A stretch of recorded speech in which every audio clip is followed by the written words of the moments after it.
Well, now it's my turn. The presidential address. So I have asked my very good friend, Andy Lee, we've been friends for 30 plus years, to introduce me. As some of you may think that Andy's still the chair of the Department of Plastic Surgery here at Hopkins, he's not. Andy's in Dallas now. As the Executive Vice President, Provost, and Dean of the University of Texas Southwest Medical School. So I've never been introduced by a dean before. Thank you, Andy.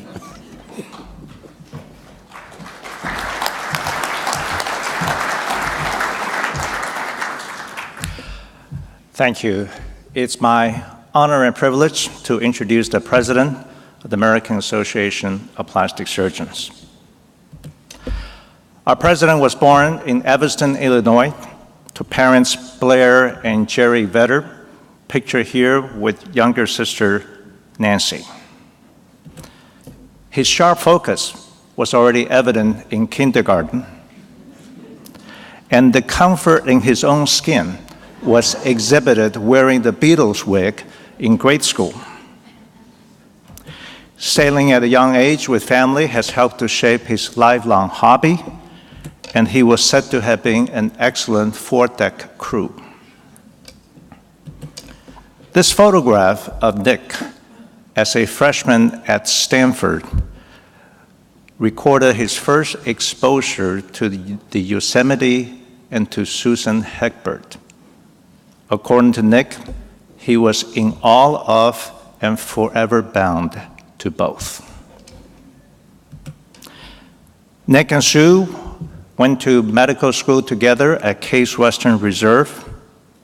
They then got married almost 41 years ago. And even though Nick paid only $150 for his Ford Fairlane, the car was valuable enough to be towed from Cleveland to Seattle for Nick's general surgery residency at University of Washington. Occasional roadside repair was necessary.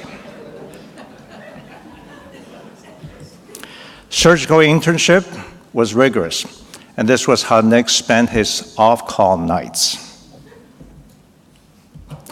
After a 2-year fellowship at NIH, he went to the Massachusetts General Hospital for his plastic surgery residency, where he studied under another president of the association, Dr. James May.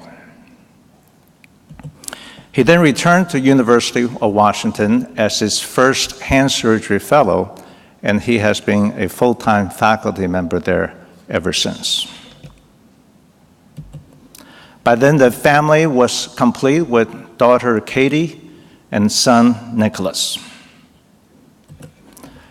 Over the years, Nick has risen up the ranks to become the Jamie Hunter Endowed Professor of Surgery and Orthopedics, Vice Chair of Department of Surgery, Chief of Division of Plastic Surgery, and importantly, co-founder of the Combined Hand Surgery Service, which at that time in the 1990s was indeed a role model for the country for a collaborative hand surgery service between orthopedics and plastic surgery. His leadership in academic organization has been truly remarkable. He was the chair of Plastic Surgery Research Council, chair of American Board of Plastic Surgery, president of the American Association for Hand Surgery, president of the American Council of Academic Plastic Surgeons, president of Plastic Surgery Foundation, and of course, at present, the president of American Association of Plastic Surgeons. His academic accomplishment notwithstanding, he has been a dedicated husband touring with Sue around the world, including Beijing, Tierra del Fuego in Argentina, the Alps, and Hawaii. Scuba diving has become a family pastime, here pictured 90 feet under at Planencar Reef in Cozumel. Time above water was often spent on a family yacht called Night Train. This photo, Sailing with Sue, has become Nick's favorite, and it's easy to see why. Followed closely by this Thanksgiving family photo at the backyard of their home on Mercer Island. A family man and academic leader of the highest order, I'm honored to present my chief resident from NGH, who in the last 30 years has been my closest friend and plastic hand surgery colleague, role model, and academic soulmate. I'm honored to present to you the 92nd president of the association, Dr. Nicholas Vedder.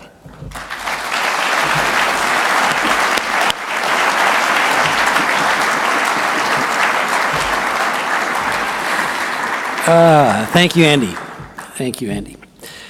So you'll see in the front of every presentation at this meeting this disclosure slide. So this year we've taken conflict of interest transparency up a notch, and it's not just who you're associated with, it's the dollar amount. So here's mine. For the last year, this is on the ProPublica website, or on the CMS Open Payments website, $124 for going to see my good friend Prosper Benheim talk on Xiaflex. So $3,757 below the specialty mean. So I'm going to talk about the joy of plastic surgery. And for me, personally, it's the joy of reconstructive plastic surgery and the joy of academic reconstructive plastic surgery. But for you, I hope it's the joy of whatever plastic surgery it is that you do. Here's where I come from, University of Washington in Seattle, Division of Plastic Surgery, Harborview Medical Center, which is the level 1 trauma center that serves a third of the US landmass and a population of 11 million people, and the combined hand surgery service at the University of Washington. I get joy out of all of these. So why and how I find it, why it's important, how you can find it too, lessons I've learned along the way, and this is the end of the road for me, so this is my last opportunity to get stuff off my chest. So my goal today, as Franklin Roosevelt said, be sincere, be brief, and be seated. So I'll try to do that. So why find joy in plastic surgery? Well, it's pretty clear. We all know this saying, choose a job you love and you'll never have to work a day in your life. And for me, that is so true. I love my job. I look forward to going to work every day, unless I've been on call the night before. But I am truly at 0 on the burnout scale because of this. And so if you can help your colleagues and trainees find joy too, I think plastic surgery will flourish. How do I find joy? That's pretty simple too. Every day I get up, I know that that day I may have an opportunity to make a difference in a patient's life that will last their entire life. I can't think of anything more rewarding on earth. So this is our gift as plastic surgeons, that we get to revel in this awesome power of plastic surgery to rebuild lives, both our patients and our own. So when we look at who are we as plastic surgeons, we are the most schizophrenic specialty there is. We're cosmetic surgeons, breast surgeons, reconstructive, craniofacial, hand, burn, microsurgeons, and often several of these in one. But really what plastic surgery is developing creative solutions to difficult problems everywhere in the human body. We are the last true general surgeon, and our job is to solve everybody else's most challenging problems. That's what plastic surgery is. We don't own any system or area of the body. We own one thing, and that is innovation. Over time, our innovations become the standard of care, as they have for skin grafting, flaps, transplantation, microsurgery, craniofacial techniques.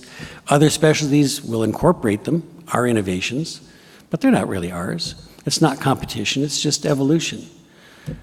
But if we don't continue to innovate, we won't have a specialty anymore. So that's why we need to continue to innovate to create the future of plastic surgery. So I'm going to talk about the joy of plastic surgery in 4 spheres: patient care, teaching, research and innovation, and fellowship, and finding joy in each and every area, hopefully every day. As far as patient care, I've always said that my patients have had the single greatest influence on my career. So I look to my patients every day for my moral compass, and the reason I enjoy so much being a plastic surgeon is because of my patients. Looking at this 50-year-old Boeing engineer who cut off all of the digits in his dominant hand in a table saw, he doesn't have a dominant hand anymore. So spending about 24 hours under the operating microscope, putting them all back on, we're able to restore his hand, restore his function, and rebuild his life so that he's able to continue to live, continue to work, and do the things he enjoys doing. A young woman working in a fish processing plant who got her hair caught in the machine, took off her entire scalp, part of her left ear. There it is at the scrub sink, getting it ready. And there it is after a dozen microsurgical anastomoses, alive again. Alive again. That's just nothing so cool than that. Some of the skin did not survive. It was crushed, and so she was left with this defect. But employing the magic of plastic surgery, we tissue expanded her recently replanted scalp, and were able to transfer the hair-bearing skin over to her ear again. Because it wasn't attached on this side here, she kind of drooped over to the right, so had significant brow ptosis, and tried several coronal brow lifts that didn't work, and ultimately did a direct brow lift right through there, put it into a screw right in the frontal bone, and that kept it up. We did a couple of Z-plasties for her intercanthal webs, and then 3 years later, here she is, rebuilding lives. That's what we get to do as plastic surgeons. And I got a 20-year follow-up on her fairly recently. Another one of my favorite cases, a young girl, 7-year-old, who was inner tubing with her family on their powerboat on Lake Washington. She got her feet wrapped around the coil of the rope, and as they took off at 40 knots, the inner tube took off like a kite, and she became the tail on the kite, 50 feet into the air, almost taking off both of her feet. Here on the right side, it's through the bone, completely devascularized. Fortunately, her tibial nerve was still intact, but plated the bone, used long vein grafts to reconstruct the artery and vein, and a live foot again. Unfortunately, she had significant crush injury, so the zone of injury was significant, lost a lot of that skin, ultimately did a latissimus free flap with skin graft, but several months later, she's back to polishing her toes and going about life as a normal kid, enjoying stuff that normal kids do. Really one of my favorite patients. A couple of years ago, she sent me this photograph that hangs on the wall of my office. So it's right by the door. So every day I leave, I get to see this. This is why I love being a plastic surgeon. This is how I find joy in plastic surgery. She went on to become the lead scorer on her middle school lacrosse team, here cutting right on her replanted foot. Now, many of you were in Boston at ASPS a couple of years ago when I was the PSF president and saw her run from the back of the auditorium up on stage barefoot to accept the Patience of Courage Award. She is truly a patient of courage and someone who inspires me every day. Another great patient who inspires me is Jamie Hunter. Was almost killed when a giant boulder rolled down Mount Hood and nearly crushed her, nearly killed her when she was up hiking in the snow.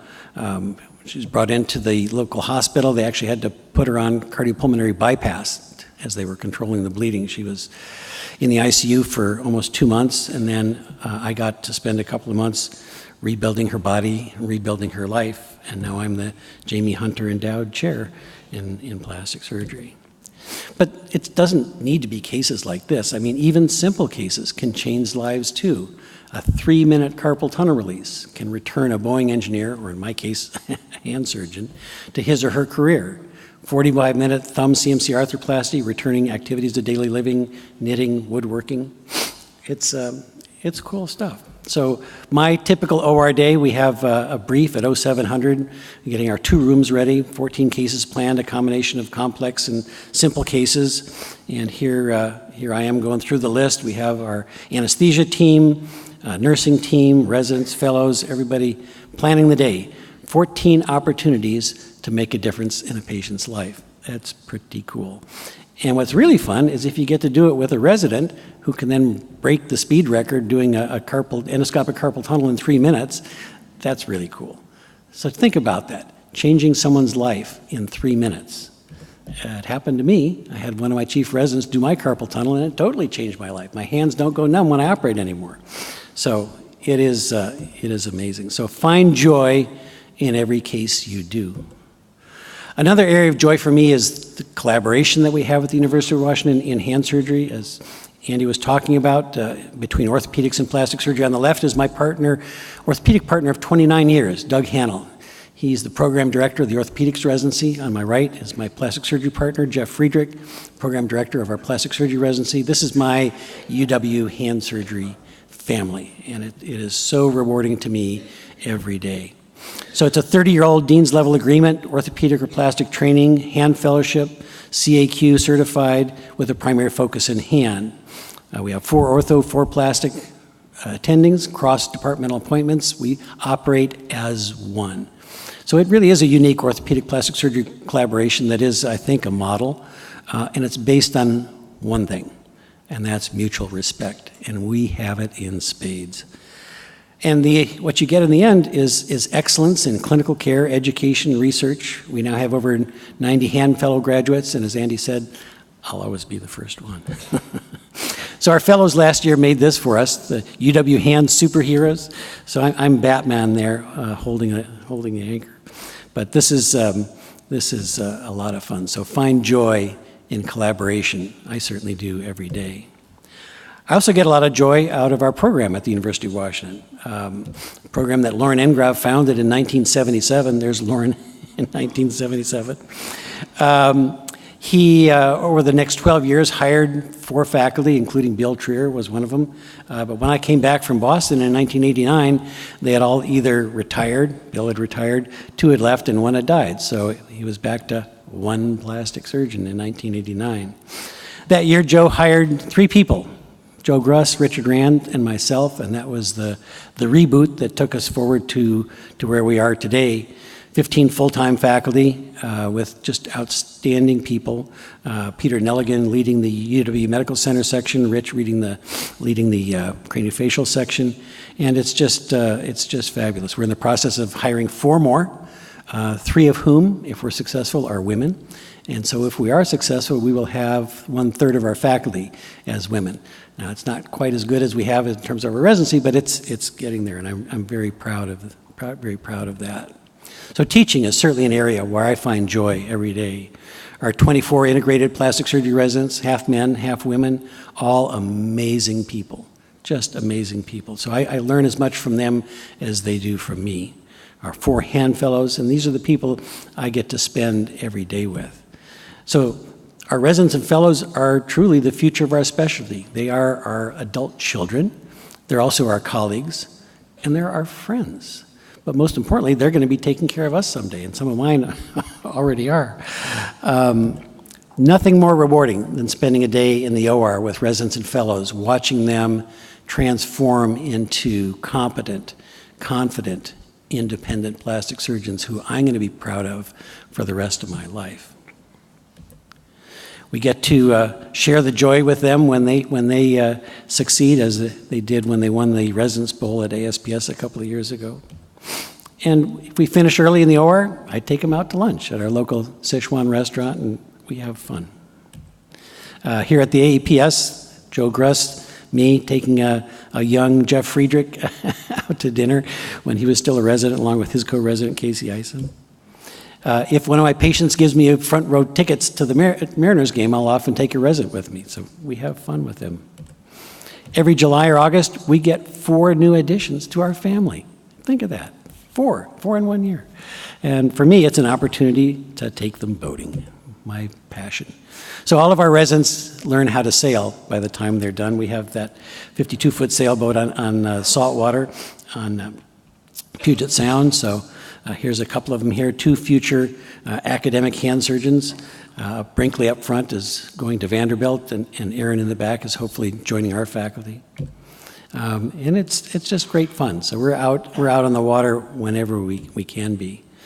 Here's getting ready for hand journal club with the hand faculty, residents, and fellows, going intertubing with one of my residents, and enjoying a nice evening on Lake Washington with Mount Rainier in the background and the sun coming up, or I mean the moon coming up in the back. So have a lot of fun with our residents. This kind of sums it up. July 1st, a couple of years ago, finished 3 o'clock, we went sailing. There's Janelle Souza, now one of our faculty. Mitch Pett, faculty at WashU, and Kate Imbastato, first day of her internship. Not a bad way to start an internship, huh? So our chiefs last year submitted this abstract to the AAPS. It didn't get accepted, but I love it anyway. So, studying burnout in plastic surgery residents. So they studied a novel strategy for resident burnout reduction employed by a senior plastic surgeon, boating. So they sent out a confidential online questionnaire looking at the incidence and frequency of burnout, quantifying it against the number of times they went boating with me. So they found that residents who did not experience burnout at all reported boating with me an average of 5 times compared to 3, 1.7, and 0.5 in the mild, moderate, and severe burnout groups. So higher rates of boating with our senior faculty are indeed associated with less professional burnout. And then when they graduate, God, we're so proud of them. I mean, just like our own children, we're just so proud of them. So find joy in residents and fellows. Research and innovation. As Andy said, before I started plastic surgery residency, I spent 2 years as an NIH research fellow, actually at the University of Washington. These were my 2 mentors, John Harlan, the chief of hematology, Bob Wynn, the chief of surgical research. And John had identified a monoclonal antibody against the adhesion receptor on neutrophils that prevented neutrophils from adhering to endothelium. This is back in 1988. And our hypothesis was that with ischemia and reperfusion, you'd get this injury that is white cell mediated because you have the white cells, the neutrophils adhering to the endothelium, releasing their oxidants and proteases, causing endothelial injury, leading to edema, hemorrhage, and thrombosis. So our hypothesis was that if you have ischemia, followed by injury, followed by reperfusion, and this white cell mediated injury, if you could block adhesion of the white cells, you could potentially block this reperfusion injury.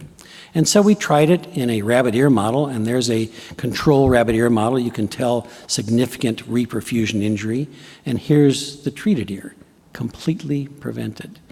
Histologically, you can see in the control ear lots of neutrophils sticking to the endothelium, causing endothelial injury, edema, hemorrhage, thrombosis, completely prevented by using the anti-adhesion antibody.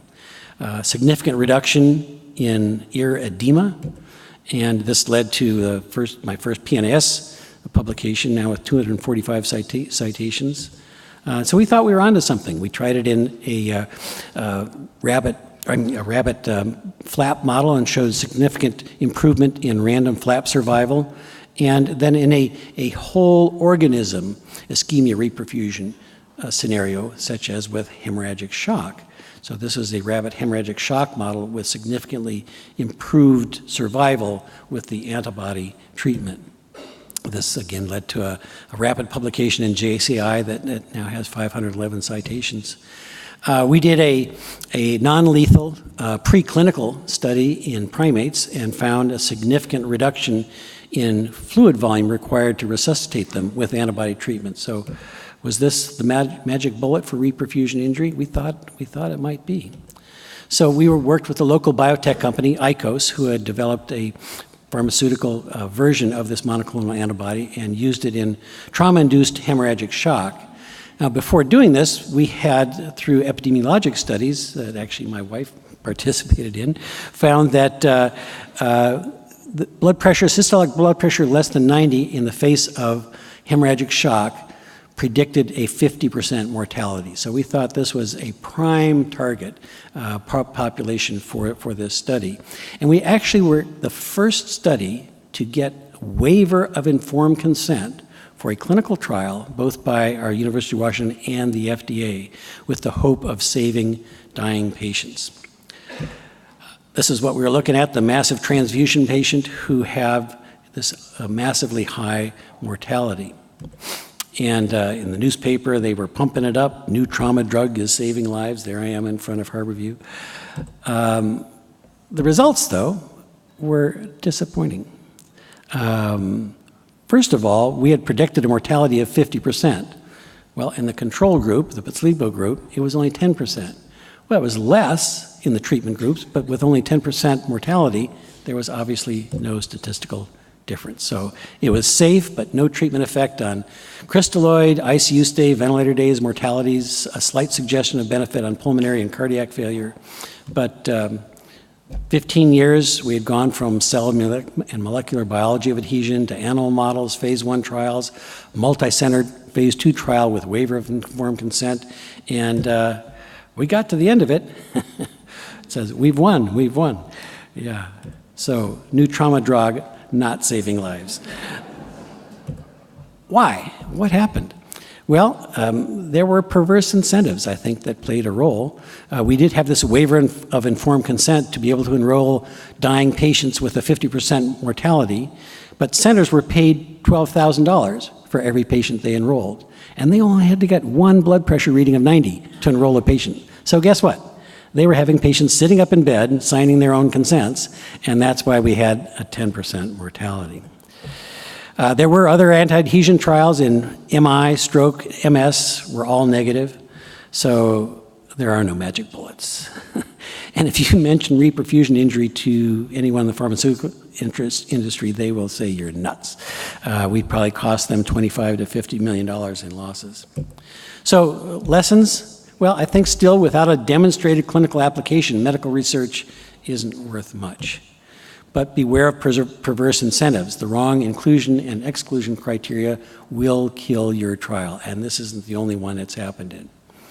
But I think very importantly, if you fail, even if you fail big, like I did, don't bail. I bailed. I did not renew my NIHR01 grant, and it is the single greatest regret of my entire career. Don't bail. So here we are today, the 98th annual meeting of the American Association of Plastic Surgeons. As Andy said, I've been lucky to lead a number of plastic surgery organizations. This is the top. This is the pinnacle, and it is a true honor for me. My wife would say, why? Why are you doing that? You like working for free. I love working with great people, and that's what it's all about, to make it plastic surgery better. That's what I love about doing it. So the mission of the AAPS, providing scholarly leadership in plastic surgery. What is it? We are the elite academic organization in plastic surgery. New membership capped at 0.5% of board-certified plastic surgeons. And if we're not an elite academic organization, then what are we? We're not ASPS, we're not ASAPS. This is what we are. So we need to embrace it. It is the oldest and most prestigious plastic surgery organization in the world. As Rich Hopper noted, the full podium presentations with discussions, only 8% acceptance. This is the best of the best in plastic surgery. Our 2 symposia are truly outstanding, and we are the organization for mentoring, developing future plastic surgeon leaders.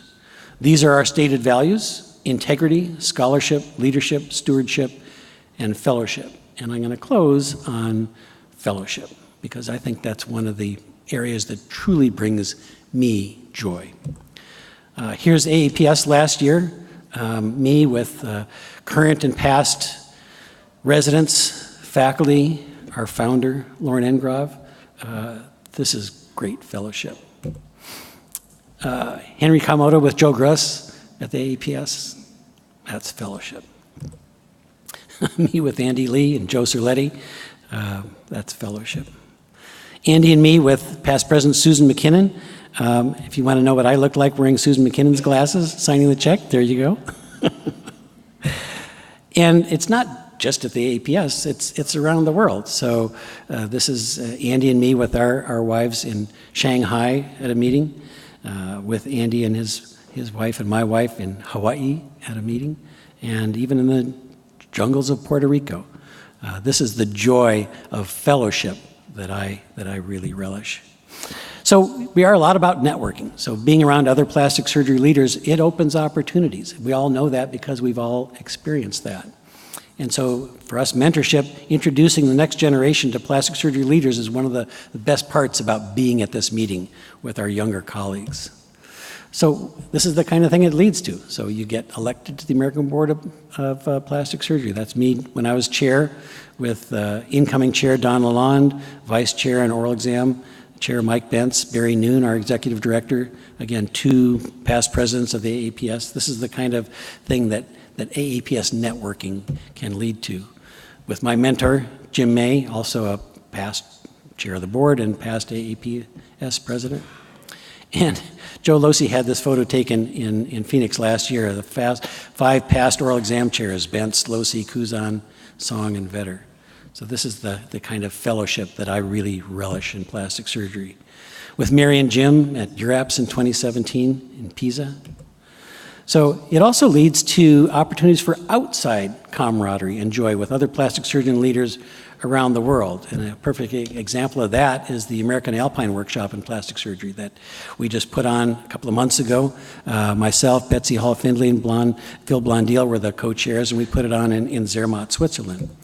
So the Alpine Workshop is, I think Sid Coleman captures it best. It's a think tank of global plastic surgery leaders, 25 from North America, 10 international, and it's all based on AAPS or URAPS membership. You have to be a member of AAPS or URAPS to become a member. And the things we focus on are clinical care, education, leadership, but most of all, camaraderie and the joy of camaraderie. So this is our meeting in Zermatt, and these are all the members of the American Alpine Workshop in Plastic Surgery. I bet you'll recognize many of them. This particular meeting, we got to bring our adult kids. So there's my son and daughter there, and my wife over there. That's tremendously joyful fellowship for me. I was the 3rd-time winner of the Worst Disaster Case Award. That's the only award we give out, the Worst Disaster Case Award. And so you can see other folks, other past winners of this coveted award, Blondeel, Nahai, Grotting, Sedurna, Neumeister, Prebez. So this is the kind of joy and fellowship that I get. And like I said, we brought our adult kids here, so they got to enjoy the joy of plastic surgery too. So the Vedder kids, Disa kid, Kuzan kids, Neumeister kid. It was really neat. As you know, I love to sail, so whenever Bill Kuzan and I are at a meeting that has water around it, not this one, but ACS in San Diego, Bill chartered a boat and we go out sailing. The hand micronerve meeting in the Bahamas, Bill also chartered a boat. Instead of staying at the hotel, we lived on the boat and went sailing. Paul Sedurna joined us as well. One of my good friends, Jim Grotting, you can see him right there in the front row, founded one of my favorite plastic surgery groups, Sailing Plastic Surgeons. So it's a bunch of plastic surgeons around the world who have big boats, and we travel around the world sailing on each other's boats. The first one was hosted by Daniel Marshak in Saint-Tropez. The next one hosted by Yoka Goes here in Ilhabela, Brazil, and it was a Rolex regatta and just a lot of fun. The next one was hosted by Daryl Hodgkinson in Australia. And Daryl actually made the burgee for our group, Sailing Plastic Surgeons burgee. He is the only plastic surgeon to have won the prestigious Sydney to Hobart sailboat race. So Jim and I got a chance to sail on his lightning rocket ship, the Victoire, in the Whitsunday Islands of Australia. So find joy in the fellowship of plastic surgery. So at the very end here, I'm just going to close out with some leadership lessons I've learned over 18 years as chief at the UW. So when you talk about leadership, this is the Wikipedia definition, the process of social influence in which one person is able to enlist the aid and support of others in the accomplishment of a common task. And the key words here are others and common. It's not about you, the leader. It's about the team you build, support, and develop. And in the end, it's about teamwork. You lead the team, but the team is more important than the leader, yet we get to create and inspire the team. An effective leader, therefore, must care more about the team than about him or herself. Your job as a leader is to serve your team, devote yourself to addressing their problems, develop their careers, get them promoted, make them successful. And if you do, you will have succeeded too. So several lessons one important one for me is don't be afraid to surround yourself with people who are better than you, but only pick team players. Great people attract more great people, strong programs attract great people, and it's all about synergy, where what you get in the end is more than the individual parts. Talking about people better than me, here are two of them, my two program chairs, Peter Nelligan and Rich Hopper. Collaboration and cooperation will always win. Pigs get slaughtered. Collaborate with your competition, ortho, oto, oral surgery, ophtho, derm. Create joint programs like we have in hand. Make cross-departmental appointments. And in the end, everybody wins. It's all about creating the win-win. Create and maintain an environment of mutual trust, respect, and support, both of your faculty, colleagues, and residents, because we can only win by working together. And it's all about home. You know, we travel around the world to all these different organizations, but you have to focus on the home front. Your program, make it a leader within the institution, promote your faculty and programs within the institution, become a respected leader within your university. But don't forget the real home. It's the most important of all, and here's my real home. My wife of 41 years, Susan Heckbert, MD, PhD, I revel in the fact that she is way more famous in medicine than I ever will be. She has saved way more patients through her research than I ever will, and I love her dearly. My daughter Katie and son Nick, they're the love of my life. And so this is the real home for me. This is really where I go to find joy. In the end, it's all about balance, clinical, education, scholarship, work, and home. And always remember, every challenge is an opportunity. Every challenge is an opportunity. That's so true. I need to keep telling myself that, but it is true. And in life, if you're always willing to give more than you take, you'll always get far more back in return. So I hope you all find your joy in plastic surgery. Now, not yet, Roger. So, is my life stress-free? No. I have a constant barrage of opportunities. I have way more opportunities than I can deal with right now. So, you know, faculty promotion, wellness, retention, recruitment, harmony, university, hospital politics, residence, staff issues, association stuff. Fortunately for me, no home stress. That's definitely true. Although it can be a problem, but for me, thank God, thanks to my wife, it's not. How do I manage it? Balance it with joy every day. Balance it with some joy. You may say, but I'm not you. I'm not a chief professor. I don't have residents, fellows, a boat, etc. But you are a plastic surgeon with patients whose lives you can change, and you change them every day. So you can share your joy with your young colleagues, students, and staff. You can form travel clubs like we've done. You can share your joy with your family, and I encourage you to do it. So this is the common woe is me: competition, reimbursement, regulations, MOC, frigging epic. Don't worry, be happy. So turn your competition into colleagues. Become part of a team. Focus on efficiency. MOC is not hard. It distinguishes you. Learn the tricks of EMR. Take Epic by the horns, especially get your residents to help you do it. But most importantly, revel in the awesome power of plastic surgery to rebuild and change lives, both our patients and our own. Preventing burnout, find joy in what you do. So I want you to find your joy in plastic surgery. Find something every day. Share it with your colleagues, your trainees, your families. Always look forward to the next opportunity to make a difference, the next opportunity to celebrate and share your joy. And I'm just going to finish with some images that bring me joy every time I look at them. This is my home, Harborview Medical Center in Seattle, orca whales on our backyard, Puget Sound, and yep, that photo. This is joy to me. So thank you for the incredible honor of being your president this past year.